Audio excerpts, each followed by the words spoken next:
লখনউয়ের একটি সাধারণ স্কুল থেকে স্ট্যানফোর্ডের ইঞ্জিনিয়ারিং ডিগ্রি আর তারপর সিলিকন ভ্যালির ক্ষমতার অলিন্দে প্রবেশ।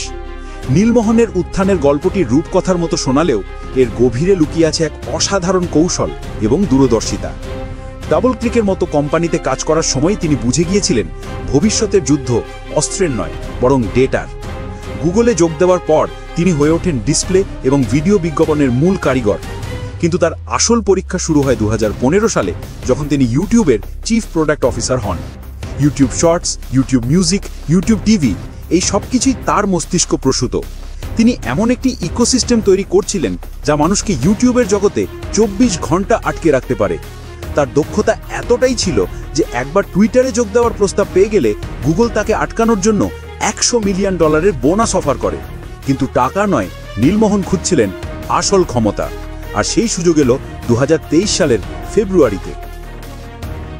কিন্তু ইউটিউবের সিইওর সিংহাসনটি ফুলের নয় বরং কাঁটের। দায়িত্ব নেওয়ার পর থেকেই তিনি নিজেকে আবিষ্কার করেন এক ভয়ঙ্কর তিনমুখী যুদ্ধের মাঝখানে।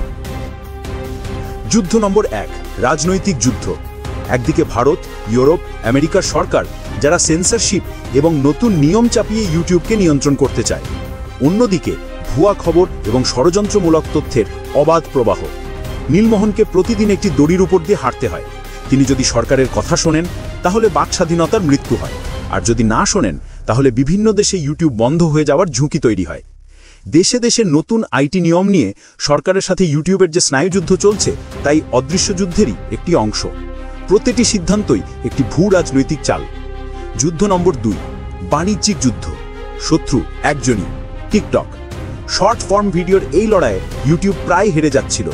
নীলমোহনের নেতৃত্বে ইউটিউব শর্টস এই যুদ্ধে ফিরে আসার চেষ্টা করছে। কিন্তু এটি শুধু একটি ফিচার নয়, এটি একটি সম্পূর্ণ প্রজন্মের মনোযোগ দখলের লড়াই। যার হাতে তরুণ প্রজন্মের মনোযোগ, তার হাতেই ভবিষ্যতের বাজার। এই যুদ্ধে টিকে থাকার জন্য ইউটিউবকে প্রতিনিয়ত নিজেকে নতুন করে আবিষ্কার করতে হচ্ছে। যুদ্ধ নম্বর 3, ভবিষ্যতের যুদ্ধ। এটিই সবচেয়ে ভয়ঙ্কর। শত্রু হলো এআই বা কৃত্রিম বুদ্ধিমত্তা।